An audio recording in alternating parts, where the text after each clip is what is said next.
Good afternoon, welcome to smart investor. ఇక మార్కెట్లో నిన్నటి నష్టాల్ని కొనసాగిస్తూ ఉన్నాయి. ఇవాళ మొత్తం ఇప్పటి వరకు ఉన్న ట్రేడింగ్ కూడా వాలటైల్ గా కనిపించింది. ఉదయం నష్టాల్లో ప్రారంభమైన మార్కెట్ల తర్వాత కాసేపటికి లాభాలు ట్రేడ్ అయినప్పటికీ ఆ లాభాలని నిలబెట్టుకోలేకపోయాయి. ప్రస్తుతం మళ్ళీ నష్టాల్లో ట్రేడ్ అవుతున్నాయి.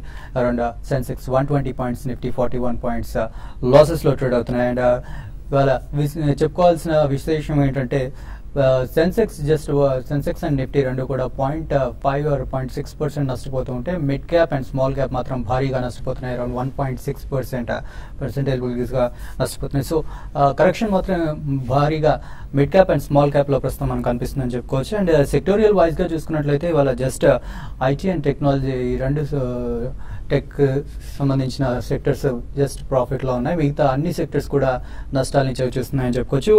Oil and gas and banks major losers గా కనబడుతున్నాయి. Oil and gas more than 2% and banks కూడా ఆల్మోస్ట్ 2% నష్టాలు అవుతున్నాయి. తర్వాత పిఎస్యూ కానీ రియాలిటీ కానీ అన్ని కూడా మోర్ దెన్ 1.5% లాసెస్ లో ట్రేడ్ అవుతున్నాయి. సో ఓవరాల్ గా ఇవాళ నెగిటివ్ గా ఉంది మార్కెట్ అని చెప్పుకోవచ్చు. సో మనం బ్రెడ్ చూసుకున్నట్లయితే కూడా ఎక్స్ట్రీమ్ నెగిటివ్ గా కనిపిస్తుంది. మోర్ దెన్ 1000 స్టాక్స్ డిక్లైన్స్ లో కనబడుతుంటే అరౌండ్ జస్ట్ 300 స్టాక్స్ అడ్వాన్సెస్ లో కనిపిస్తూ ఉన్నాయి.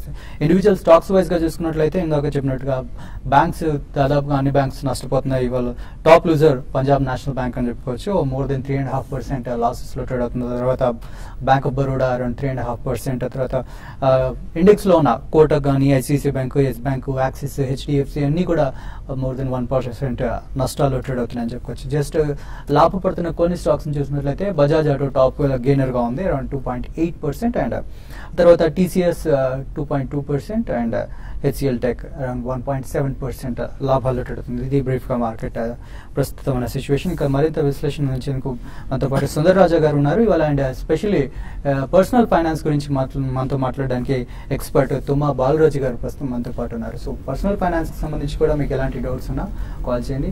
వాళ్ళు స్పెషల్లీ మనం ఇవాళ పెన్షన్ ప్లాన్స్ గురించి మాట్లాడుతున్నాం. సో దీనికి సంబంధించి మీకు ఏమైనా డౌట్స్ ఉన్నా, సజెషన్ కావాలన్నా కాల్ చేయండి. మీకు మంచి సజెషన్ ఇస్తారు Balaraju garu. So first start with Sundar Raju garu. నిన్నటి నష్టాల్ని ఇవాళ కూడా మార్కెట్లు కొనసాగిస్తున్నాయి. సో ఈ వీక్నెస్ ఇలాగే కొనసాగుతుందంటారా?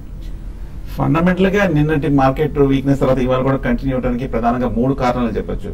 ఒకటి, crude oil last 1 or 2 weeks గా పెరుగుతూనే ఉంది. నిన్న కూడా కొంచెం భారీగా పెరగడం తర్వాత ఒక స్టేజ్ తర్వాత ర్యాలీ వచ్చిన తర్వాత కూడా కొంచెం గెయిన్స్ రావడం డెఫినెట్ గా మార్కెట్ కి ఒక చిన్న ప్యానిక్ అనేది రావడం జరిగింది. అలాగే మార్కెట్ ఓపెనింగ్ సెషన్ లో కొంచెం పాజిటివ్ గా కొంచెం కన్సాలిడేషన్ లో ఉన్నప్పటికీ కొంచెం స్టడీగా ఉన్నప్పటికీ సడన్ గా కొంచెం తగ్గడం చూసాము. దీనికి ప్రధానమైన కారణం చూస్తే కనుక రూపీ వీక్ అవటము. సో ఇప్పుడు ఇంచుమించు 64 టచ్ అవడం తోటి డాలర్ స్ట్రెంత్ తోటి కొంచెం ఇండియన్ రూపీ వీక్నెస్ తోటి మార్కెట్ లో కూడా కొంచెం ఒక సెల్లింగ్ ప్రెషర్ కూడా రావడం జరిగింది. అలాగే ఎఫ్ఐస్ సెల్లింగ్ ప్రెషర్ కూడా మార్కెట్ లో కొనసాగుతూనే ఉంది. ఇది కూడా మార్కెట్ కొంచెం వీక్నెస్ మనం చూస్తున్నాము. అన్లెస్ ఒక బయింగ్ సపోర్ట్ వస్తే తప్ప ఎఫ్ఐస్ దగ్గర నుంచి కానీ strong buying support domestic institutions వచ్చేంత వరకు మార్కెట్ ఈ వీక్నెస్ కొనసాగే అవకాశం ఉంది. అలాగే ఏషియన్ మార్కెట్ చూస్తే కనుక పొద్దున నీకి బాగా తగ్గడం జరిగింది. సో ఆ వీక్నెస్ కంటిన్యూ అవడంతో మన మార్కెట్ లో కూడా అంత ఉత్సాహం రాలేదు, ఇంకా వీక్నెస్ లోనే చూస్తున్నాం. అలాగే బ్యాంక్స్ ముఖ్యంగా ఇవాళ బాగా ప్రధానంగా పట్టడం జరిగింది. 350 పాయింట్స్ వరకు బ్యాంక్ నిఫ్టీ బాగా పట్టడం జరిగింది. ఎన్పిఎస్ కన్సర్న్స్ మళ్ళీ రావడం తోటి ఈ సెక్టర్ లో కొంచెం సెల్లింగ్ ప్రెషర్ చూస్తున్నాము. సో ఓవరాల్ గా ఈ 3-4 ఫండమెంటల్ కారణం వల్ల మార్కెట్ తగ్గడం జరిగింది. అలాగే టెక్నికల్ గా చూస్తే మటుకు ఆల్రెడీ లాస్ట్ 10 days గా ఏ వీక్నెస్ అయితే ఉందో అదే కంటిన్యూ అవుతుంది. కాకపోతే 8,000 దగ్గర ఇంచుమించు 40 పాయింట్ల దూరంలో ఉన్నాము. 8,000 దగ్గర ఒక మేజర్ మీడియం టర్మ్ సపోర్ట్ ఉంది కాబట్టి బహుశా మార్కెట్ అక్కడ కొంచెం రికవరీ వచ్చే అవకాశాలు కనిపిస్తుంది. కాకపోతే మనం వేచి చూడాలి. 8,000 పైన కనుక 1 or 2 days స్ట్రాంగ్ గా క్లోజ్ అవుతే అప్పుడే ఆ సపోర్ట్ తీసుకున్నట్టు. లేదంటే కనుక 8,000 బ్రేక్ అయిందంటే మటుకు ఫర్దర్ కాషియస్. బట్ 8,000 దగ్గర కొంచెం రికవరీ అయ్యే అవకాశాలు కనిపిస్తాయి. అందువల్ల market weakness. So long positions avoid చేయడం మంచిది. షార్ట్స్ ఉంటే కనుక 8,100 పైన స్ట్రిక్ట్ గా స్టాప్ లాస్ పెట్టడం మంచిది. లేదంటే ఫర్దర్ డిప్ లో కవర్ చేయడం మంచిది. ఎస్పెషల్లీ వాళ్ళు ఐటీ అండ్ టెక్నాలజీ సెక్టర్స్ మాత్రమే లాభపడుతున్నాయి. అంటే dollar to compare to rupee week అవడం రీజన్ అంటారా, ఇంకా ఏమైనా రీజన్స్ ఉన్నాయి? అదే ప్రధానమైన కారణం అండి. ముఖ్యంగా టెక్నికల్ గా 2 కారణాలు చెప్పొచ్చు. మనం లాస్ట్ 1 or 2 వీక్స్ చూస్తే కనుక ఇన్ఫోసిస్ రిజల్ట్, టీసీఎస్ రిజల్ట్, అలాగే హెచ్సిఎల్ టెక్ రిజల్ట్స్, అలాగే ఎక్సావేర్ టెక్నాలజీస్ రిజల్ట్ వచ్చినప్పుడు చూస్తే కనుక చాలా స్ట్రాంగ్ గా రియాక్షన్ అవ్వడం చూసాము. ఓవరాల్ గా ఈ సెక్టర్ లోనే ఒక ఫ్రంట్ లైన్ స్టాక్స్ అని కూడా 10% రియాక్షన్ అయ్యి కొంచెం ఓవర్ సోల్డ్ పొజిషన్ ఉంది. సో బాగా కొంచెం రీజనబుల్ వాల్యుయేషన్స్ వచ్చిన తర్వాత చూస్తే కనుక లాస్ట్ 2 days గా కొంచెం డాలర్ స్ట్రెంత్ చూసాము. 64 టచ్ అవడం తోటి కొంచెం ఐటీ అండ్ వీటిల్లో ఈ సెక్టర్ లో కొంచెం స్ట్రాంగ్ బయింగ్ అనేది ఇవాళ మనం చూస్తున్నాం. ఓకే, సో నేను ఇందాక చెప్పినట్టుగా ఇవాళ మనతో పాటు personal finance expert certified financial planner Thumma Balaraju garu ఉన్నారు. సో ఇవాళ స్పెషల్లీ మనం పెన్షన్ ప్లాన్స్ గురించి తెలుసుకుందాం. ఎందుకంటే ఒకప్పుడు అంటే గవర్నమెంట్ జాబ్స్లో పెన్షన్స్ వచ్చేవి. ఇప్పుడు గవర్నమెంట్ జాబ్స్లో కూడా ఆఫ్టర్ 2004 తర్వాత జాయిన్ అయిన వాళ్ళకి పెన్షన్ స్కీమ్ లేదు. సో ఇప్పుడు గవర్నమెంట్ జాబ్ హోల్డర్స్ కూడా పెన్షన్ ప్లాన్స్ అవసరం అవుతాయి. ఆఫ్ కోర్స్ ప్రైవేట్ జాబ్స్ చేసే వాళ్ళకి ఎలాగో పెన్షన్ ప్లాన్స్ అవసరం. సో ఇంత మందికి అవసరమైన ఈ ప్లాన్ గురించి ఇవాళ మనం డిస్కస్ చేద్దాం. So Balaraju garu, so hello, pension plans ఇందాక నేను ప్రతి ఒక్కరికి అవసరం ఇప్పుడు సమాజంలో. సో కొంతమందికి ఏముందిలే మాకు పిల్లలు ఉన్నారు చూసుకుంటారు అని అంటారు. సో పెన్షన్ ప్లాన్ ఎందుకు అవసరం చెప్పండి. ఫస్ట్ మనము ఒక విషయం గురించి మాట్లాడుకోవాలండి. గతంలో మనకు జాయింట్ ఫ్యామిలీ సిస్టమ్ ఉండేది. సో పేరెంట్స్ సంపాదించిన డబ్బుని రిటైర్మెంట్ తర్వాత పిల్లలకి ఇచ్చేవాళ్ళు, అండ్ పిల్లలు కూడా తన బాధ్యతలు ఏమైతే ఉన్నాయో పేరెంట్స్ని చూసుకుని నిర్వర్తించేవాళ్ళు.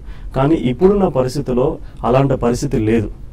సో పిల్లలు చూస్తారనే గ్యారంటీ లేదు. And most of the parents ఏమనుకుంటారంటే పిల్లల పైన డిపెండ్ అవ్వడం ఏంటండి, మేము రిటైర్మెంట్ అయిపోయిన తర్వాత కూడా వాళ్ళకి ఏమైనా హెల్ప్ కావాలి అంటే వాళ్ళకి హెల్ప్ చేసే పరిస్థితుల్లో మేము ఉండాలి తప్ప వాళ్ళ పైన ఎట్టి పరిస్థితుల్లో డిపెండ్ అవ్వకూడదనే ధోరణిలో చాలా మంది పేరెంట్స్ ఉన్నారు. సో అందుకోసమే రిటైర్మెంట్ ప్లానింగ్ అనేది చాలా చాలా ముఖ్యమైన విషయం మనకు. అదే కాకుండా మనం ఇక్కడ రూల్ 30-30 గురించి మాట్లాడుకోవాలి. ఒక 15, 20, 25 ఇయర్స్ బ్యాక్ ఎలా ఉండేది అని అంటే 10th ఇంటర్మీడియట్ వరకే చదువుకునే వాళ్ళు చాలా వరకు, అంటే డిగ్రీలు పోస్ట్ గ్రాడ్యుయేషన్ అవి చాలా వరకు చేసేవాళ్ళు కాదు. So majority of the people. కానీ ఇప్పుడు ఏమైపోయిందంటే సో గ్రాడ్యుయేషన్ కావాలి, పోస్ట్ గ్రాడ్యుయేషన్ కావాలి, కెరియర్లో సెట్ అవ్వాలి అని అంటే ఆల్మోస్ట్ దాదాపు 25 సంవత్సరాలు పడుతుంది. అండ్ స్ట్రెస్ లెవెల్స్ చాలా ఎక్కువగా ఉన్నాయి. సో 60-65 సంవత్సరాల వరకు వర్క్ చేసే పరిస్థితి లేదు. అంటే దాదాపు 25 సంవత్సరాలకి కెరియర్ స్టార్ట్ అవుతే 55 సంవత్సరాలకి రిటైర్మెంట్ అయ్యే ఛాన్స్ ఉంటుంది అనమాట. అంటే 55 ఇయర్స్ కి రిటైర్మెంట్ అవుతే 55 ఇయర్స్ నుంచి దాదాపు 80-85 ఇయర్స్ వరకు, అంటే 30 సంవత్సరాలు మన వర్కింగ్ స్పాన్ ఉంటే పోస్ట్ రిటైర్మెంట్ దాదాపు 30 ఇయర్స్ ఉంటుంది. దీన్ని రూల్ 30-30 అంటాం మనం. అంటే ఏమి చేసినా కానీ ఈ అర్నింగ్ స్పాన్ లోనే మనం చేసుకోవాలి. So joint family system break అయిపోయింది, వర్కింగ్ ఇయర్స్ తగ్గుతూ ఉన్నాయి, పోస్ట్ రిటైర్మెంట్ ఇయర్స్ ఎక్కువగా ఉంటున్నాయి అనమాట. గతంలో 20-25 ఇయర్స్ బ్యాక్ ఎలా ఉండేది, ఆల్మోస్ట్ అరౌండ్ 18-20 ఇయర్స్ కి కెరియర్ స్టార్ట్ అయ్యేవాళ్ళు, అండ్ 60 ఇయర్స్ కి 65 ఇయర్స్ వరకు కూడా వర్క్ చేసేవాళ్ళు. అంటే దాదాపు 40 సంవత్సరాల వరకు వర్కింగ్ స్పాన్ ఉండేది. అండ్ లైఫ్ స్పాన్ అనేది దాదాపు 70 సంవత్సరాల వరకు ఉండేది, 65-70 ఇయర్స్ వరకు. అంటే 40 సంవత్సరాలు వర్క్ చేసి పోస్ట్ రిటైర్మెంట్ 10 ఇయర్స్ వరకు ఉండేది అనమాట. కానీ ఇప్పటి పరిస్థితుల్లో 30 సంవత్సరాలు వర్క్ చేస్తున్నాము, 30 సంవత్సరాలు మనము పోస్ట్ రిటైర్మెంట్ లైఫ్ ఉంటుంది. అందుకోసమే రిటైర్మెంట్ వెరీ ఇంపార్టెంట్, ప్రతి ఒక్కరికి అవసరం. ఖచ్చితంగా దాన్ని ఎలా చేయాలి, ఎంత చేయాలి అని మాట్లాడే ముందు కొన్ని కాల్స్ ఉన్నాయి, కాల్స్ తీసుకుందండి. ఫస్ట్ కాలర్ మనకి కాకినాడ నుంచి ఉన్నారు, శ్రీనివాస్ గారు. హలో. హలో సార్, చెప్పండి శ్రీనివాస్ గారు. సార్ నమస్కారం అండి, నా పేరు నాగేష్ అండి. నమస్తే అండి. సార్ ఒకటి చెప్పండి. క్లారిస్ లైసెన్స్ ఒక 5 ఇయర్స్ కోసం క్లారిస్ లైసెన్స్ ఒకటిని ప్లస్ ఇంకో స్టాక్ అండి ఉషా రాబురా అండి, ఈ 2 స్టాక్స్ తీసుకువచ్చే రేట్ లో ఒక 5-10 ఇయర్స్ హోల్డ్ చేస్తాం 2 అండి. ఓకే, ప్రస్తుతం అయితే మనం చూస్తున్నాము మార్కెట్ ఒక స్ట్రాంగ్ రియాక్షన్ లో ఉంది. ఈ రియాక్షన్ అనేది ఫర్దర్ గా కంటిన్యూ అవుతోంది షార్ట్ టర్మ్ లో, కాబట్టి కొంచెం కాషియస్ గా ఉంటే మంచిది. బట్ ఓవరాల్ గా చూస్తే కనుక ఉషా దగ్గర కొంచెం టెక్నికల్ గా బాగా సైడ్ వేస్ ట్రెండ్ లో ఉంది. ఈ మధ్య కొంచెం మార్కెట్ ర్యాలీలో కూడా పెద్దగా పెర్ఫార్మ్ చేయలేదు, కొంచెం అండర్ పెర్ఫార్మ్ చేసిన స్టాక్. ఒకవేళ కనుక ఫర్దర్ డిప్ వచ్చి ఒక 40 రూపీస్ దగ్గర కనుక నిలబడితే కనుక అక్కడ బై తీసుకోవచ్చు. అప్పటి వరకు కొంచెం కాన్షియస్ గా ఉంటే మంచిది. అలాగే క్లారిస్ లైఫ్ సైన్స్ చూస్తే కనుక అంత క్రితం బుల్ మార్కెట్ లో బాగా పార్టిసిపేట్ చేసి 170 రూపాయల నుంచి ఇంచుమించు 360 రూపాయల వరకు పెరిగి ఈ లాస్ట్ 1 మంత్ గా బాగా స్ట్రాంగ్ రియాక్షన్ మనం ఇంచుమించు ఒక 220-230 రూపాయల వరకు పట్టడం జరిగింది. క్లారిస్ లైఫ్ సైన్స్ మటుకు కొంచెం ఒక డిప్ లో క్లోజర్ టు 200 రూపీస్ లో బై చేయొచ్చు లాంగ్ టర్మ్ కోసం. నెక్స్ట్ బెంగళూరు నుంచి హరికృష్ణ గారు లైన్ లో ఉన్నారు. హలో. హలో సార్, చెప్పండి. సార్ యాక్చువల్లీ నా దగ్గర 5 షేర్స్ ఉంటాయి, కేతోరామ్ ఉంది. హలో, 5 షేర్ అంటున్నారు, తొందరగా చెప్పాలి. సార్ నా దగ్గర KPIT technologies, quality credit and lease, తర్వాత కేశవరాము, తర్వాత వక్రంగి అని ఒక 4 షేర్స్ ఉన్నాయి. ఓకే, అది ఉంచుకోవచ్చా ఇప్పుడు అమ్మేసుకోవాలా సార్? అంటే ప్రస్తుతం మీరు ప్రాఫిట్ లో ఉన్నారా వీటిలో? లాస్ లో ఉన్నాను సార్. అన్నిట్లో? అన్నిట్లోనూ యాక్చువల్లీ. ఓకే. కేశవరామ్ చూస్తే కనుక టెక్నికల్ గా బాగా వీక్ గానే ఉంది, కొంచెం పెర్ఫార్మ్ చేయలేదు. అంతకంటే ర్యాలీ తర్వాత కొంచెం హైయర్ లెవెల్ లో స్ట్రక్ అయింది అనమాట. నా ఉద్దేశం ఏమాత్రం ర్యాలీ వచ్చిందంటే కనుక కేశవరామ్ ఇండస్ట్రీస్ కొంచెం హైయర్ రేట్లో ఎగ్జిట్ అవ్వడం మంచిది. అలాగే కేపీఐటీ చూస్తే కనుక అంత క్రితం ఒక ర్యాలీలో మనం చాలా స్ట్రెంత్ చూసాము. స్ట్రెంత్ తర్వాత ఈ లాస్ట్ 2 మంత్గా భారీగా పట్టడం జరిగింది. అనుకున్న దాని కనుక చాలా స్ట్రాంగ్ రియాక్షన్ కూడా రావడం జరిగింది. ఓవరాల్ గా ఐటీ స్టాక్స్ అని కూడా బాగా పడిన తర్వాత ఇప్పుడే కొంచెం డాలర్ రికవరీ తోటి కొంచెం పెరుగుతుంది కాబట్టి ఈ లెవెల్ నుంచి కేపీఐటీ కొంచెం పెరిగే అవకాశం ఉంది. కాబట్టి ప్రస్తుతానికైతే హోల్డ్ చేయండి, ర్యాలీ వచ్చే అవకాశం కనిపిస్తుంది. అలాగే క్వాలిటీ కూడా మనం చూసినాము. లాస్ట్ 1 year గా ఈ స్టాక్ కూడా మనం కొంచెం 40 రూపీస్ దగ్గర ట్రేడ్ అవుతూ కొంచెం సైడ్ వేస్ లో ఉంది. 60 రూపీస్ నుంచి పడిన స్టాక్ కొంచెం టెక్నికల్ గా వీక్ అనేది. క్వాలిటీ లిమిటెడ్ కూడా నా ఉద్దేశం ర్యాలీలో ఎగ్జిట్ అయిపోవడం మంచిది. అలాగే లాస్ట్ వక్రాంజీ చూస్తే కనుక 150 రూపాయల నుంచి 100 రూపాయలు దిగువకు పడి ఇప్పుడు లాస్ట్ 1 week గా కొంచెం వీక్ మార్కెట్ కూడా కొంచెం స్ట్రెంత్ చూసి రికవరీ వస్తుంది. బట్ ఓవరాల్ గా సైకిల్ చూస్తే కనుక వక్రాంజీ కూడా బాగా వీక్ అనేది. ర్యాలీలో ఎగ్జిట్ అవ్వడం మంచిది. సో ర్యాలీ ఆల్మోస్ట్ కొంచెం ఏమాత్రం పాజిటివ్ గా ఉందంటే కనుక కొంచెం పెరిగే అవకాశం ఉంది. రికవరీలో ఎగ్జిట్ అవ్వచ్చు. ఇక్కడ షార్ట్ బ్రేక్ తీసుకుందాం. బ్రేక్ తర్వాత అలాగే సుందర్ గారు ఉంటారు. సుందర్ గారితో పాటు బాలరాజ్ గారు కూడా ఉంటారు. సో పర్సనల్ ఫైనాన్స్ గురించి అండ్ మీ రిటైర్మెంట్ ప్లాన్స్ గురించి కూడా ఏమైనా డౌట్స్ ఉంటే కాల్ చేయండి.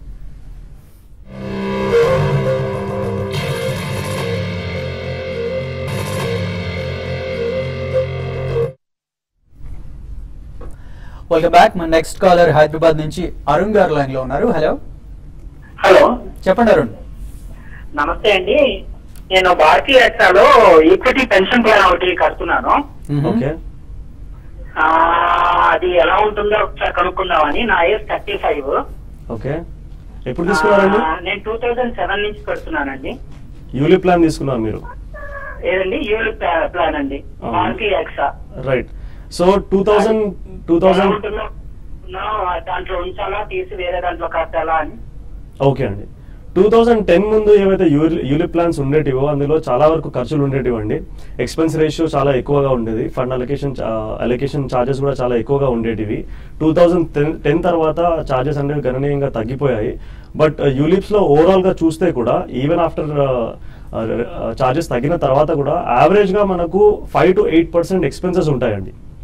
అండ్ మోర్ ఓవర్ యూలిప్స్ కంటే మనము ప్లానింగ్ చేసుకోవాలి, రిటైర్మెంట్ ప్లానింగ్ కి ఇన్వెస్ట్మెంట్ చేసుకోవాలి అంటే mutual funds are the better route to invest అండి. సో అందులోంచి మీరు బయటకు వచ్చేస్తే బెటర్. ఎందుకంటే 2007 లో తీసుకున్నారంటున్నారు కాబట్టి 3 years తర్వాత 3 years వరకు లాకింగ్ పీరియడ్ ఉండి దాని తర్వాత సరెండర్ చార్జెస్ పెద్దగా ఉండేటివి కాదు, ఐదర్ 0 ఉండేటివి. అందులోంచి బయటకు వచ్చేసి మీరు మంచిగా 3 to 4 large cap diversified equity funds లో పెట్టుబడి పెట్టుకుని ఒక మిడ్ క్యాప్ ఫండ్ లో పెట్టుకుంటే సరిపోతుందండి మీరు. నెక్స్ట్ గుంటూరు నుంచి శ్రీకాంత్ లైన్ లో ఉన్నారు. హలో, నా పేరు శ్రీకాంత్ అండి, గుంటూరు నుంచి కాల్ చేస్తున్నాను. చెప్పండి. ఐసిఐసిఐ బ్యాంక్ అని ఎస్బీఐ అండి. ఐసిఐసిఐ 342 మీద తీసుకున్నాను, ఎస్బీఐ 297 మీద తీసుకున్నాను. లాంగ్ టర్మ్ కోసం ఉంచాలా అమ్మంట? ఓకే, లాంగ్ టర్మ్ కోసం అయితే 2 ఉంచండి. ఒకటి ప్రైవేట్ లో ఒక స్ట్రాంగ్ మొమెంటం ఉన్న స్టాక్, రెండోది ఎస్బీఐ కొంచెం గవర్నమెంట్ లో కొంచెం లీడింగ్ స్టాక్. ఈ 2 కొంచెం మనం చూసిన మొదలుగా బ్యాంకింగ్ సెక్టర్ వీక్నెస్ తోటి ఈ 2 తగ్గడం జరిగింది. ముఖ్యంగా ఐసిఐసి కూడా ఈ 2లో బాగా పట్టడం జరిగింది. కాకపోతే ఆల్మోస్ట్ ఒక మేజర్ కరెక్షన్ అయింది అనుకోవచ్చు. రీసెంట్ హై నుంచి చూస్తే కనుక 15-20% వరకు బాగా పట్టడం జరిగింది. మేజర్ లాంగ్ టర్మ్ సపోర్ట్ దగ్గర ఉంది. వీలైతే కనుక ఒక చిన్న డిప్ లో మీరు ఫర్దర్ గా యావరేజింగ్ కూడా ఫర్దర్ కూడా బై చేయొచ్చు. తాడిపత్రి నుంచి రంగనాథ్ గారు ఉన్నారు, లాస్ట్ కాలర్. హలో రంగనాథ్ గారు, నమస్తే. చెప్పండి. సార్ మాకు 40 years సార్, మేము బిజినెస్ చేస్తాము. ఓకే. స్టాక్ మార్కెట్ లో ఇన్వెస్ట్ చేసాం, కాకపోతే లాస్ లో ఉంది. మేము ఇప్పుడు పెన్షన్ ప్లాన్ ఉంటున్నారు కదా, దానికి ఏమైనా ఇన్వెస్ట్ చేసుకునేకి 10,000 మంత్ చేసుకునేకి ఏమన్నా చేస్తే ఏ విధంగా ఉంటుంది? ఓకే, మీరు ఎప్పుడు రిటైర్ అవ్వాలనుకుంటున్నారండి? ఏం సార్? రిటైర్మెంట్ ఎప్పుడు అవ్వాలనుకుంటున్నారు? మేము 52 అట్లా రిటైర్మెంట్ చేసుకోం. 52 years చాలా త్వరగా అవుతుందేమో. అవును సార్. ఓకే, మీరు పెట్టాలనుకున్న 10,000 ని మీరు 60-40 రేషియో కింద స్ప్లిట్ చేసి 6,000 ని మీరు ఈక్విటీ మ్యూచువల్ ఫండ్స్ లో ఎస్ఐపి ద్వారా పెట్టుబడి పెట్టుకోండి. అండ్ 4,000 వచ్చేసి పీపీఎఫ్ లో అకౌంట్ ఓపెన్ చేసి ఎవ్రీ మంత్ 4,000 అందులో ఇన్వెస్ట్మెంట్ చేసుకోండి. ఇలా చేయడం వల్ల మీకు ఓవరాల్ గా కంబైన్డ్ రిటర్న్ వచ్చేసి దాదాపు 12% వర్కౌట్ అవుతుంది. అండ్ మీకు మంచి కార్పస్ కూడా అక్యుములేట్ అవ్వడానికి ఛాన్స్ ఉంటుంది. సో ఈ 6,000 రూపీస్ ఏమైతే ఈక్విటీ మ్యూచువల్ ఫండ్స్ లో పెట్టాలనుకుంటున్నారో దాన్ని మీరు ICICI Prudential value discovery fund లో ఒక 1,500 రూపీస్ పెట్టుబడి పెట్టుకోండి. Birla Sun Life front line equity fund లో ఒక 1,500 రూపీస్ పెట్టుబడి పెట్టుకోండి. ఫ్రాంక్లిన్ ఇండియా ప్రైమా ప్లస్ లో 1,500 పెట్టుబడి పెట్టుకోండి. దాంతో పాటు మీరు యూటీఐ ఆపర్చునిటీస్ ఫండ్ లో ఒక 1,500 పెట్టుబడి పెట్టుకోండి. ఓకే, సో బాలరాజు గారు, ఇందాక మనం మాట్లాడిన దాని ప్రకారం ప్రతి ఒక్కరికి పెన్షన్ అయితే అవసరం. ఖచ్చితంగా. సో చాలా మంది పెన్షన్ అవసరమైన రియలైజ్ అయిన తర్వాత కూడా దాన్ని ఎలా చేయాలి, ఏం చేయాలి అనేది చాలా మందికి ఐడియా ఉండదు. ఎందుకంటే కొంతమంది ఇప్పుడున్న జనరేషన్ లో కొంచెం తొందరగా రియాక్ట్ అవుతున్నారు, రియలైజ్ అవుతున్నారు. సో జాబ్ లో జాయిన్ అవగానే పెన్షన్ ప్లాన్స్ కూడా మొదలు పెట్టేస్తున్నారు. కొంతమంది 40s వచ్చాక కూడా అప్పుడు రియలైజ్ అవుతున్నారు. సో ఎలా ఉంటుంది పెన్షన్ ప్లాన్స్ అనేది, ఎలా చేయాలి, ఎవరు ఏజ్ ని బట్టి వాళ్ళ ఎర్నింగ్స్ ని బట్టి ఎలా చేయాలి? రైట్. సో జనరల్ గా చాలా మంది జనాలు ఏం చేస్తారంటే ఇన్సూరెన్స్ కంపెనీస్ నుంచి ఒక పెన్షన్ ప్లాన్ తీసుకొని అది నా రిటైర్మెంట్ ప్లానింగ్ అనుకుంటూ ఉంటారు. అది కాదండి, కరెక్ట్ కాదు. మనం ఒక పక్కా రిటైర్మెంట్ ప్లానింగ్ చేసుకోవాలి. సో రిటైర్మెంట్ ప్లానింగ్ ఎలా అప్రోచ్ చేయాలి అంటే ఫస్ట్ గోల్ డిసైడ్ చేసుకోవాలి. మనం గోల్ ఏంటి? Retirement planning. తర్వాత మనం ఒక టైం ఫ్రేమ్ అటాచ్ చేయాలి. మన ఏజ్ ఇప్పుడు ఎంత, ఏ టైం ఫ్రేమ్ లో మనం రిటైర్ అవ్వాలనుకుంటున్నాము, రిటైర్మెంట్ తర్వాత ఎన్ని సంవత్సరాలు మనం జీవించగలిగే అవకాశం ఉంది. So this is attaching the time frame. So exact గా చెప్పకపోయినా ఒక అంచనా ప్రకారం 35 ఏజ్ గ్రూప్ అనుకోండి, 60 years కి రిటైర్ అవ్వాలి అని అనుకుంటే 25 years మన దగ్గర టైం ఫ్రేమ్ ఉంది, అర్నింగ్ టైం ఫ్రేమ్ ఉంది. 60 years తర్వాత లైఫ్ స్పాన్ 75 years అనుకుంటే 60 to 75 15 years మనకు పోస్ట్ రిటైర్మెంట్ టైం ఫ్రేమ్ ఉంది. So this is nothing but attaching a time frame. Third వచ్చేసి మనం క్వాంటిఫై చేసుకోవాలి గోల్. సో క్వాంటిఫై అంటే ఈ రోజు మనకు ఎంత ఖర్చు అవుతుంది మంత్లీ, ఈ రోజు ఏమైతే ఖర్చు అవుతుందో రిటైర్మెంట్ లో చాలా అధికంగా ఖర్చులు ఉంటాయి. సో ఈ రోజు ఇన్ఫ్లేషన్ ప్రకారం ఉంటుంది. దాంతో పాటు స్టాండర్డ్ ఆఫ్ లివింగ్ ఇప్పుడు 35 ఏజ్ పర్సన్ కి ఈ రోజు స్టాండర్డ్ ఆఫ్ లివింగ్ వేరేగా ఉంటుంది. రిటైర్మెంట్ లో ఇంకా చాలా బాగా ఉంటుంది అనమాట. A person will retire at the best of the earning capacity, also at the best standard of living at retirement. So అందుకోసమే ఈ రోజు ఆ ఫ్యూచర్ లో లైఫ్ స్టైల్ ఏమైతే ఉంటుందో ఈ రోజు ఉంటే మంత్లీ ఎంత అవసరం ఉంటుంది, సో దీన్ని ఇన్ఫ్లేషన్ కి అలైన్ చేసుకొని భవిష్యత్తులో ఎంత అవసరం ఉంటుంది అనేది మనం క్యాల్కులేట్ చేసుకోవాలి. That is quantifying the goal. So 60 నుంచి 75 వరకు మనకు రెగ్యులర్ గా ఇన్కమ్ రావాలి అని అంటే ఎంత కార్పస్ కావాలి, సో అది డిసైడ్ చేసుకోవాలి. ఫైనల్ గా ఆ కార్పస్ అటైన్ చేయాలి అని అంటే మనకి ఎగ్జిస్టింగ్ ఇన్వెస్ట్మెంట్స్ ఏమైతే ఉన్నాయో అవి ఎంతవరకు కార్పస్ కి తోడ్పడతాయి, దాంతో పాటు ఇంకా ఎంత షార్ట్ ఫాల్ ఉంది, ఆ షార్ట్ ఫాల్ ని అచీవ్ చేయాలి అని అంటే మనకి ఎంత రిటర్న్ కావాలి. సో ఆ రిటర్న్ ని డిసైడ్ చేసుకున్న తర్వాత అసెట్ అలొకేషన్ ద్వారా మనము రిటర్న్ డిసైడ్ చేస్తాము. ఫైనల్ గా మన ఫైనల్ స్టెప్ వచ్చేసి ఏ ప్రొడక్ట్స్ అంత రిటర్న్ ఇవ్వడానికి ఛాన్స్ ఉంటుంది. రిటర్న్ 12% రిటర్న్ రావాలంటే మనం కొద్దిగా రిస్క్ ఫ్రీ ఇన్వెస్ట్మెంట్, కొద్దిగా రిస్క్ ఇన్వెస్ట్మెంట్ లో పెట్టుబడి పెట్టుకోవాలి. ఇంతకుముందు మాట్లాడినట్టు 40-60 రేషియో పెట్టుకున్నాం అనుకోండి, risk free investment 40 and risk investment 60. So 12% return రావడానికి మనకు ఛాన్స్ ఉంటుంది. 12% is a decent return to achieve retirement corpus. Okay, అంటే లాంగ్ టర్మ్ లో 12% కూడా better return, very good return. But చాలా మంది అనుకుంటారు ఇలా రిటైర్మెంట్ ప్లాన్స్ లో పెట్టే బదులు డైరెక్ట్ గా స్టాక్స్ లో పెట్టి ఎక్కువగా ఎర్న్ చేయొచ్చు కదా, అప్పుడు కార్పస్ పెద్దగా ఉంటుంది కదా అంటారు. సో అలాంటి వాళ్ళకి నో ప్రాబ్లం అండి, స్టాక్స్ లో ఇన్వెస్ట్మెంట్ చేసుకుంటే చాలా మంచిది. కాకపోతే అంతా స్టాక్స్ లోనే పెట్టకుండా మనం అసెట్ అలొకేషన్ డిసైడ్ చేసుకోవాలి. రిస్క్ ఇన్వెస్ట్మెంట్ గురించి మాట్లాడితే అది స్టాక్స్ అవ్వచ్చు, మ్యూచువల్ ఫండ్స్ అవ్వచ్చు, గోల్డ్ అవ్వచ్చు, ఇంకేదైనా అవ్వచ్చు. సో స్టాక్స్ లో పెట్టుబడి పెట్టడం తప్పేమీ కాదు. ట్రేడింగ్ మెంటాలిటీతో పెట్టుబడి పెట్టకూడదు, లాంగ్ టర్మ్ వ్యూ తోని పెట్టుబడి పెట్టాలి. అండ్ స్టాక్స్ స్టాక్స్ పైన మనకు ప్రాపర్ గా అవగాహన ఉండి దాన్ని ప్రాపర్ గా మేనేజ్ చేయగలిగితే స్టాక్స్ లో ఇన్వెస్ట్మెంట్ అందరికీ సాధ్యం కాదు. అందరికీ సాధ్యం కాదు కాబట్టి అందుకోసం we should invest in managed portfolio of stocks. That is nothing but mutual funds. Mutual funds లో పెట్టుబడి పెడితే నేరుగా మనం స్టాక్ మార్కెట్ లో పెట్టుబడి పెట్టినట్టే. సో మనం ఏం చేస్తున్నాం అంటే మనం నేరుగా స్టాక్స్ ని మేనేజ్ చేయకుండా ఫండ్ మేనేజ్మెంట్ ని అవుట్ సోర్స్ చేస్తున్నాం. సో మ్యూచువల్ ఫండ్ లో పెట్టుబడి పెడితే ఆ ఫండ్ మేనేజర్ ఎవరైతే ఉంటారో they will manage the funds. So అందుకోసమే మనం లాంగ్ టర్మ్ వ్యూ లో స్టాక్స్ గురించి ప్రాపర్ గా అవగాహన ఉంటే స్టాక్స్ లో పెట్టుబడి పెట్టుకోవచ్చు. The other best option is investing in mutual funds. దాంతో పాటు ఒక పీపీఎఫ్ అకౌంట్ ఓపెన్ చేసుకుని అందులో ఇన్వెస్ట్మెంట్ చేసుకుంటే 8.7% ట్యాక్స్ ఫ్రీ రిటర్న్ వస్తుంది. సో ఎవరైతే ఉద్యోగాలు చేస్తూ ఉంటారో వాళ్ళకు ప్రావిడెంట్ ఫండ్ ఈపీఎఫ్ డిడక్ట్ అవుతుంది. సో ఈపీఎఫ్ లో ఉన్న మనీ డబ్బు తీయకుండా అందులోనే పెట్టుబడి పెడితే ఒక లాంగ్ టర్మ్ లో మంచి కార్పస్ అక్యుములేట్ అవడానికి కూడా ఛాన్స్ ఉంటుంది. కొన్ని సందర్భాల్లో even it can touch up to 1 crore and more also. So long term లో సో ఇవన్నీ ప్రాపర్ గా చూసుకొని మనము కొద్దిగా రిస్కీ ఇన్వెస్ట్మెంట్ లో కొద్దిగా రిస్క్ ఇన్వెస్ట్మెంట్ లో పెట్టుబడి పెట్టుకుని రెగ్యులర్ గా రివ్యూ కూడా చేసుకుంటూ ఉండాలి. ఇప్పుడు ఇన్వెస్ట్మెంట్ చేసేసి 5 సంవత్సరాల తర్వాత తిరిగి చూడడం కాదండి, ప్రతి ఒక్క సంవత్సరానికి ఒకసారి ఖచ్చితంగా మనం ఏం చేస్తున్నాము, ఎక్కడ ఇన్వెస్ట్మెంట్ చేసాము, ఎందుకు చేసాము అది చూసుకొని మనం అనుకున్నది జరుగుతుందా లేదా రివ్యూ చేసుకోవడం ఖచ్చితంగా అవసరం అండి ప్రతి సంవత్సరం. మీరు చెప్పారు ఇప్పుడు దేంట్లో పెట్టాలో ఎందుకు పెట్టాలో చెప్పారు. సో ఫర్ ఎగ్జాంపుల్ ఇప్పుడు పెట్టాలి అనుకునే వాళ్ళకి ఏం సజెషన్ ఇస్తారు, దేంట్లో పెడితే బెటర్ అంటారు, ఏ ఫండ్స్ బెటర్ రిటైర్మెంట్ కి సంబంధించి? సో మనము ఫస్ట్ అనుకున్నాం కదా 12% రిటర్న్ రావాలంటే 60-40 రేషియో మనం మెయింటైన్ చేసుకుంటే వస్తుంది. 60% రేషియోలో మాట్లాడితే ఇంతకుముందు ఒక కాలర్ కి కూడా చెప్పాము, మనము ఒక 4 to 5 ఫండ్స్ మంచి ఫండ్స్ సెలెక్ట్ చేసుకొని ఇన్వెస్ట్మెంట్ చేసుకోవచ్చు. దాని గురించి మనము ఒక 3 లార్జ్ క్యాప్ ఫండ్స్ అండ్ ఒకటి మల్టీ క్యాప్ ఫండ్, ఒకటి మిడ్ క్యాప్ ఫండ్. ఈ 5 ఫండ్లో మనం ఇన్వెస్ట్మెంట్ చేసుకుంటే సరిపోతుంది. లార్జ్ క్యాప్ గురించి మాట్లాడితే Birla Sun Life front line equity ఉంది, Birla Sun Life equity fund ఉంది, Birla Sun Life top 100 fund ఉంది. అండ్ ఐసిఐసిఐ గురించి మాట్లాడితే మనం ఐసిఐసిఐ ప్రుడెన్షియల్ డైనమిక్ ప్లాన్ ఉంది, ICICI Prudential top 100 fund, top 200 fund కూడా ఉంది. అండ్ ఫ్రాంక్లిన్ ఇండియాలో Franklin India blue chip fund ఉంది, Franklin India Prima Plus fund ఉంది. ఇవన్నీ లార్జ్ క్యాప్ కేటగిరీకి వస్తాయి అనమాట. అండ్ మల్టీ క్యాప్ గురించి మాట్లాడితే Franklin India Prima plus is multi cap category. Mid cap గురించి మాట్లాడితే ICICI Prudential value discovery fund is mid cap fund and UTI mid cap fund ఉంది. ఇందులో మనం ఇన్వెస్ట్మెంట్ చేసుకోవచ్చు అండి. సో వీటన్నిటికీ ట్యాక్స్ బెనిఫిట్స్ కూడా ఉంటాయండి. 1 year పైన ఎవరైతే ఇన్వెస్ట్మెంట్ చేసిన తర్వాత 1 year కి మనం విత్డ్రా చేస్తే, ఫస్ట్ ఆఫ్ ఆల్ ఈక్విటీలో ఎవరైతే ఇన్వెస్ట్మెంట్ చేయాలనుకుంటారో at least 5 years and above time frame ఉంటేనే ఈక్విటీలోకి రావాలి. సో 1 year తర్వాత ఇన్వెస్ట్మెంట్ చేసిన డబ్బుని వెనక్కి తీసుకుంటే దానిపైన లాభాలు వస్తే ఇప్పుడు long term capital gains on equity 0. So ఎటువంటి ట్యాక్స్ పే చేయాల్సిన అవసరం లేదు. సో దాంతో పాటు మనం రిస్క్ ఫ్రీ ఇన్వెస్ట్మెంట్ గురించి మాట్లాడితే ఈపీఎఫ్ గురించి మాట్లాడాము, పీపీఎఫ్ గురించి మాట్లాడాము. ఇవి anyhow they are also tax free investments. ఈ 2 కాంబినేషన్ చేసుకుంటే మనకు మంచి కార్పస్ అక్యుములేట్ అవడానికి ఛాన్స్ ఉంటుంది. అండ్ గోల్డెన్ రిటైర్మెంట్ కి మనం ప్రాపర్ గా ప్లాన్ చేసుకోనికి ఛాన్స్ ఉంటుందండి. Okay, right.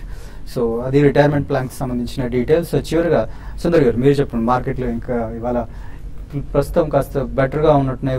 110 పాయింట్స్కి వచ్చింది సెన్సెక్స్ అండ్ 40 పాయింట్స్ అండ్ నిఫ్టీకి వచ్చింది. సో చివరిలో కూడా రెడ్యూస్ చేసుకునే అవకాశం ఉందా, నష్టాలు ఇంకా నష్టపోయే ఛాన్స్ ఉందంటారా? మార్కెట్లో చూస్తే ఇంకా వీక్నెస్ కొనసాగే అవకాశం కనిపిస్తుంది. ఎందుకంటే లాస్ట్ 15 minutes గా మనం స్వల్ప రికవరీ చూసినప్పటికీ మళ్ళీ డేస్ లో దగ్గర ట్రేడ్ అవుతుంది. అలాగే మనం డాలర్ రూపీ చూస్తే కనుక రూపీ కొంచెం బిగ్గెస్ట్ ఇంట్రాడే ఫాల్ ఉంది, 64.18 లో ట్రేడ్ అవుతుంది. సో ఓవరాల్ గా సెంటిమెంట్ వీక్ గానే ఉంది. అలాగే మన యూరోపియన్ మార్కెట్స్ కూడా ఓపెన్ అయినాయి, ఇంచుమించు ఆఫ్ టు 1% వరకు పట్టడం జరిగింది. సో ఇవాళ చూస్తుంటే పెద్ద రికవరీ లేదు, బట్ కానీ క్లోజర్ టు మేజర్ బాటమ్ ఉన్నాము 8,000 లో. సో అది కీలకమైన లెవెల్. అక్కడ కనుక స్ట్రాంగ్ గా క్లోజ్ అయితే అప్పుడు రికవరీ వచ్చే అవకాశం ఉంది. రైట్, థ్యాంక్ యూ సుందర్ గారు, thank you Balaraju garu. So ఇవాళ స్పెషల్లీ మన పర్సనల్ ఫైనాన్స్ ఎక్స్పర్ట్ ఉండడం వల్ల మెయిల్స్ చూడడానికి టైం దొరకలేదు. సో అందువల్ల మెయిల్స్ చూడలేకపోయాం. ఇది వాటి స్మార్ట్ ఇన్వెస్టర్.